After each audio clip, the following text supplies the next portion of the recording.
Assalamualaikum warahmatullahi wabarakatuh. Waalaikumsalam.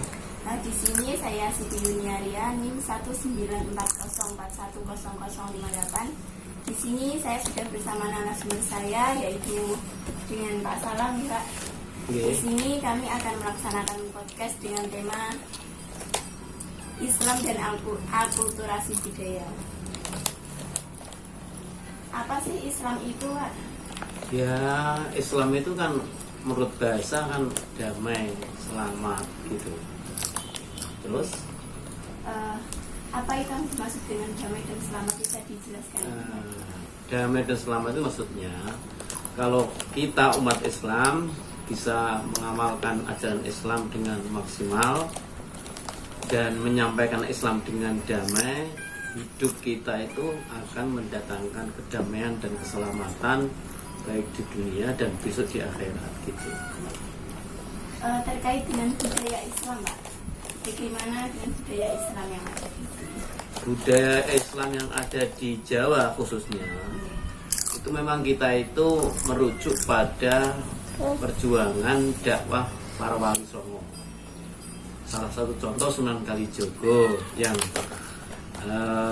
membentuk berdakwah lewat kesenian, wayang dan lain sebagainya. Banyak Sunan Kudus, Sunan Bonang gitu. Dia tidak membasmi budaya, tapi budaya itu diislamisasi dengan bahasa yang santun dan penuh hikmah. Jadi tidak membasmi budaya secara frontal, tapi budaya itu bagaimana bisa kita islamisasi secara perlahan. Ada nilai-nilai Islam yang di situ. Nah, jadi lebih mudah diterima oleh masyarakat. Iya, jadi dengan dakwah dengan pendekatan budaya itu sangat efektif sekali. Apa yang disampaikan Rois Am PBNU almarhum Mbah Kiai Said Mahmud Kajen dalam bukunya kan, dakwah lewat budaya itu sangat efektif sekali. Kalau kita tidak dengan budaya, tidak dengan pendekatan budaya, sangat sulit untuk memasukkan ajaran Islam dalam kehidupan kita sehari-hari. Selanjutnya, akulturasi Islam itu, Pak, dengan budaya Indonesia yang Contohnya banyak sekali. Akulturasi perpaduan budaya. Contoh yang ada di Indonesia itu seperti yang kontemporer sekarang itu sholawat Kiai Kanjeng. Itu kan sholawat dengan perpaduan budaya Jawa. Itu sangat, dengan adanya itu ratusan ribuan orang ikut bersolawat dengan judul sholawat Kiai Kanjeng. Atau dalam Gus Dur pernah berkata pribumisasi Islam. Dia pernah mengeluarkan statement seperti Assalamualaikum diganti dengan selamat pagi. Itu kan bukan secara tekstual kayaknya melanggar aturan, tapi tidak, itu akan memasukkan nilai-nilai Islam lewat budaya itu, selamat pagi, selamat sore dan lain sebagainya. Tapi kan ada yang belum paham, Pak, bilang itu bisa, mereka terus bilang itu melanggar aturan Islam.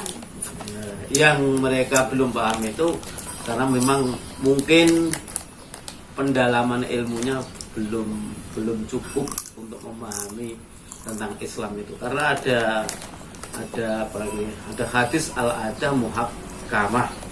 Jadi tradisi itu bisa menjadi hukum, artinya tradisi yang tidak bertentangan dengan syariat.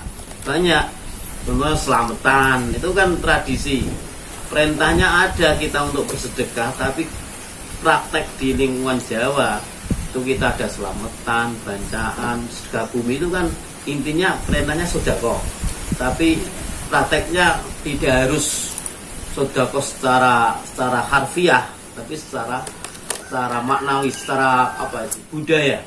Banyak kok. Jadi ada istilah ibadah mutlaqah ghairu muqayyadah. Ibadah perintahnya ada, tapi teknis dan pelaksananya itu tidak harus sama yang ada di Arab.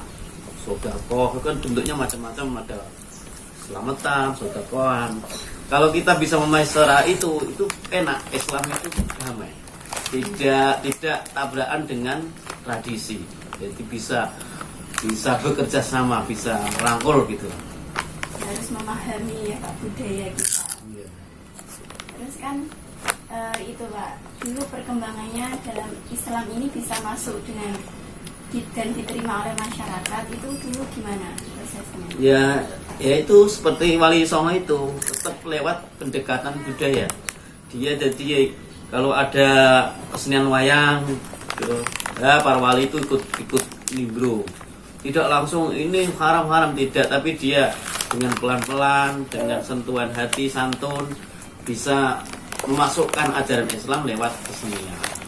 Dengan masuk dengan acara-acara seperti sedekah bumi, sedekah laut, itu kan secara kelihatan nyata kan kayak melanggar, tapi kan kalau Wali Songo itu kepengen menyebarkan Islam, dia masuk dulu. Jadi kalau kita kepengen Islam itu lebih cepat di Nusantara khususnya, memang seorang dai itu harus pertama dia tetap bijaksana, jadi bil hikmah dengan santun, dan ikut bergabung itu tidak harus terus ikut kalau ada minuman keras, tidak hanya dia seperti para wali-wali itulah kayak yang ngetren seperti dakwahnya Gus Miftah itu kan bagus, dia dilokalisasi, tidak harus dia terus kan, tidak, dia telah menyadarkan orang-orang yang itu untuk sadar dan tobat, itulah bagus. Jadi lewat dia masuk ke ranah itu tapi tidak ikut melaksanakan. Jadi tetap membiarkan budaya yang ada tapi dimasuki dengan ajaran-ajaran Islam. Iya, gitu. Terus reaksi masyarakat dalam akulturasi ini apakah sudah sesuai atau dalam kan sudah dalam perpaduan agama dan budaya itu gimana dalam menjalankannya? Menjalankan gini dalam perpaduan agama dan budaya itu ya selama budaya itu tidak melanggar syariat itu tetap kita laksanakan. Tidak apa-apa. Jadi Islam dan budaya itu harus bersinergi gitu. Contoh yang kelihatan kan seperti selamatan, hajatan, dan itulah itu kan budaya dan Islam. Jadi ada budaya tapi ada nilai Islam di situ, ada bacaan tahlil, surat ayat Al-Quran dan sholawat sebagainya. Itu lewat acara budaya itu. Itulah. Jadi tidak masalah antara perpaduan budaya dan Islam demi untuk syiarnya atau tambah nilai wibawanya agama Islam yang ada di Indonesia ini. Jadi kalau dengan orang yang tidak memahami, dia pasti akan menyalahkan Pak. Itu salah, tidak sesuai dengan aturan Islam. Ya bagi kita kalau ada orang yang menyalahkan ya kita orangnya kan istilah tawasud moderat, jadi harus ya diberikan argumentasi, diberikan dengan dialog bahwa penafsiran suatu dalil itu tidak harus secara tekstual lafdiyah tapi harus kontekstual, harus ada mempertimbangkan nilai-nilai budaya itu ada. Jadi kita tidak terus menyinggung masyarakat dengan budaya itu, tapi kita bisa dengan memberikan masukan-masukan dengan bahasa yang enak, seperti perjuangan para Wali Songo itu. Jadi dengan Islam bisa diminati, diikuti dengan baik karena dengan penyampaian yang bijak dan santun. Berarti kita tidak menyalahkan dengan budaya yang kita bunyi dan yang lain-lain yang dianggap itu Pak. Ketika bunyi kan ada yang kaipan gitu. Iya. Terus kan ada yang menilai itu tidak benar. Ya, satu sisi begitu. Memang kita ini kan dalam proses untuk sempurna itu kan bertahap. Tidak langsung ini harus jangan datayuban, tidak. Sedikit demi sedikit.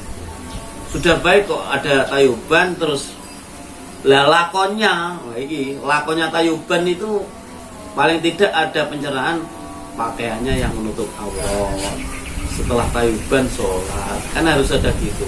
Jangan, makanya yang tidak senang kan gini, mau tayuban itu dora sholat. Nah bagaimana kita sebagai dai, sebagai penggerak Islam di Nusantara ini, seorang yang tayuban itu setelah itu dia sholat apalagi kalau ada rezekinya tentu dia sedekah dari uang hasil tayuban.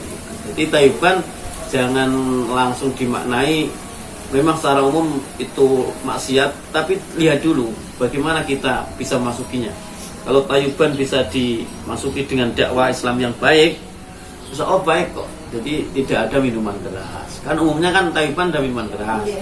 Nah, tidak boleh ada minuman keras. Tayuban lagu-lagunya yang ada dakwahnya seperti Roma Irama, Masjid Daria, kan itu kan seni semua, itu budaya, tapi dengan dia menyampaikan dengan nada seni. Terima kasih ya Pak. Bisa diambil kesimpulan dari narasumber apa yang dikatakan narasumber tadi, dalam kita beragama kita harus melihat latar belakangnya dulu. Kita kan punya budaya. Nah, budaya itu sedikit demi sedikit dimasuki dengan agama Islam dan membentuk budaya baru, yaitu akulturasi. Dalam beragama kita harus saling tidak boleh langsung menilai itu salah. Kita harus mengetahui bagaimana itu bisa terjadi. Gitu ya Pak. Iya. Terima kasih Pak. Iya. Saya tutup podcast hari ini. Sekian. Wassalamualaikum warahmatullahi wabarakatuh. Waalaikumsalam.